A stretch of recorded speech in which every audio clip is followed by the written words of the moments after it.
नमस्कार, मी पूजा कार्लेकर. पूजाच्या या फ्रेश गार्डनमध्ये तुम्हा सर्वांचं खूप खूप स्वागत. काल मी तुम्हाला एक झाड दाखवलेलं आणि विचारलं होतं या झाडाचं नाव काय आहे. हे ते झाड आहे. अत्यंत आयुर्वेदिक असं असणारं हे झाड खोकला आणि कफावर अत्यंत उपयुक्त आहे. तसंच यामुळे वजन सुद्धा कंट्रोलमध्ये येतं.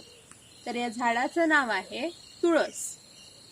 बऱ्याच जणांनी बरोबर उत्तर दिलेलं आहे. तर आज आपण पुढचं झाड बघूया. चला. हे कोणतं झाड आहे तुमच्या लक्षात येतंय का? यासाठी मी एक क्लू तुम्हाला देणार आहे. याची फुलं अतिशय सुंदर आणि पांढरी पांढरी असतात. याचा सडाही फार सुंदर दिसतो. या सड्यामुळे आपलं मन खूप प्रसन्न होतं आणि आपला दिवस खूपच छान जातो. तर या झाडाचं नाव कमेंट करा पटपट. अशाच अजून व्हिडिओसाठी लाईक, शेअर आणि सबस्क्राईब करा. थँक्यू.